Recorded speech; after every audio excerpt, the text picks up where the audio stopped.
Bienvenue à Père d'Homme Cuisine, aujourd'hui la gelato aux fraises.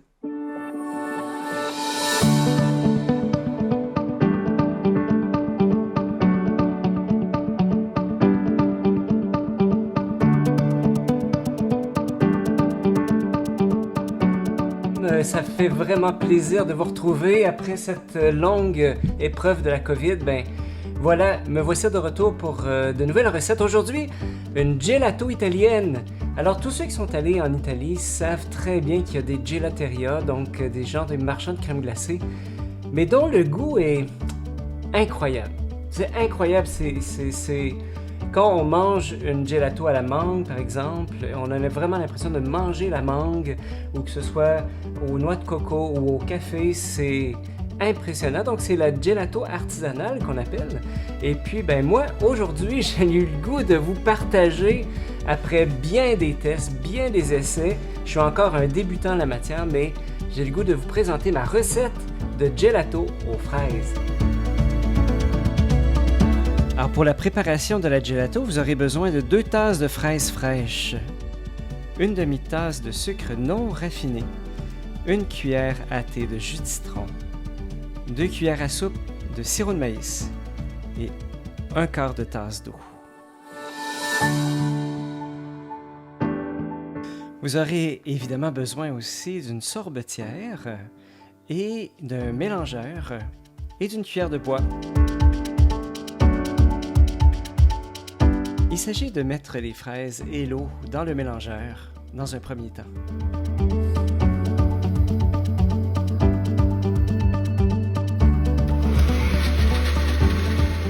On peut liquéfier pendant 1 minute et quand le mélange est bien liquide, on rajoute le citron, le sucre et évidemment aussi le sirop de maïs que j'ai oublié de filmer. Vous pouvez rire de moi. Et on met le tout au réfrigérateur pendant au moins 1 heure. Alors notre mélange est au frigo. On a préparé la sorbetière, le bol refroidisseur est dans le congélateur. Alors je vous invite vraiment à lire bien attentivement les instructions de votre sorbetière. C'est très important. Parce que ça peut varier d'une sorbetière à l'autre. La mienne, elle fonctionne donc avec un bol refroidisseur. Et il est très important que le bol refroidisseur ait vraiment fait 8 heures dans le congélateur à moins 18. Mais attention, une chose qui est très importante, c'est que la sorbetière soit déjà en marche au moment de mettre la préparation dans la sorbetière. C'est très important. Allez, on y va, il faut se faire confiance.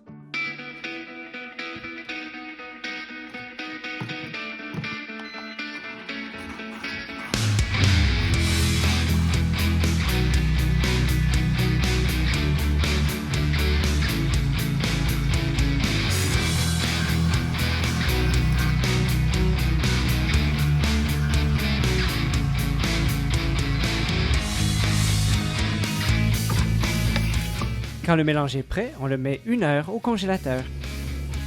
Alors voilà la gelato après 1 heure au congélateur.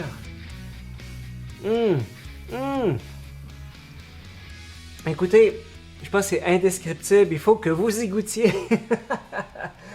Vous savez, il y a des choses qui sont vraiment indescriptibles. Et vous savez, comme notre relation à Dieu, il y a des choses qui sont indescriptibles, mais que la Bible a réussi à décrire, comme à mettre des mots sur ce qu'il n'y a pas de mots du genre, tu sais. Alors, j'entends souvent là, des gens qui disent « Ah, la Bible, c'est juste des lois » ou « Ben, c'est juste de la violence. » Es-tu bien sûr? Est-ce que tu es déjà allé lire? Parce qu'on trouve des petites perles, comme ce que je vais te lire là, à l'instant. Le Cantique des Cantiques. Qu'il me baise des baisers de sa bouche. Tes amours sont plus délicieuses que le vin. What? L'arôme de tes parfums est exquis. Ton nom est une huile qui s'épanche. C'est pourquoi les jeunes filles t'aiment. Entraîne-moi sur tes pas, courons. Le roi m'a introduite dans ses appartements. Tu seras notre joie et notre allégresse. Nous célébrerons tes amours plus que le vin. comme on a raison de t'aimer. Le Cantique des Cantiques dans la Bible, pour moi, c'est un peu comme la gelato qu'on vient de réaliser ensemble. Il y a comme quelque chose qui est au-delà des mots, et pourtant c'est bien présent. Le Dieu qui a créé les fraises, puis qui nous a créés avec la capacité de faire de la gelato, c'est le même Dieu qui nous aime tendrement, d'une manière aussi raffinée. Et vous voyez, il y a un autre passage du Cantique des Cantiques, en fait, où est-ce que Dieu, pour nous dire son amour, il passe par des choses simples de la terre, même des saveurs, que tes caresses sont meilleures que du vin, et la senteur de tes parfums que tous les baumes, tes lèvres distillent du nectar aux fiancés. Du miel et du lait sont sous ta langue, et la senteur de tes vêtements est comme la senteur du Liban. Voyez, ces choses que l'on... Voilà, le lait, le nectar, le parfum, tout ça est comme convoqué pour pouvoir nous dire quelque chose de l'indicible de l'amour de Dieu pour nous. Ici, il s'agit en fait d'une alliance entre un homme et une femme qui s'aiment éperdument. Et l'alliance, c'est un mot qui, au fond, c'est le mot qui résume toute la Bible. L'alliance, Dieu veut faire alliance, il veut marcher avec toi. L'alliance, pour nous, chrétiens, eh bien, elle culmine avec la croix. Quand le Père nous donne son Fils, il signe son alliance d'amour éternel dans le sang du Christ. Ce qui fait que on peut reconnaître dans le Cantique des Cantiques, l'époux, c'est le Christ, et l'épouse, ben, c'est notre âme, c'est notre cœur. Je pense qu'on ne comprendra jamais rien à la foi chrétienne si on ne tombe pas amoureux de Dieu. Il faut shifter, passer de la loi à l'amour. Et je pense que c'est ça que le Cantique des Cantiques veut nous dire. Tu sais, pour manger ça, là, on se force pas. C'est bon. Ça s'impose de soi. Mais je dirais de la même manière, l'amour de Dieu, quand on y a goûté, eh bien, on peut pas oublier ce que c'est. C'est tellement fort, c'est tellement doux. Et toi, est-ce que tu veux que Dieu fasse alliance avec toi?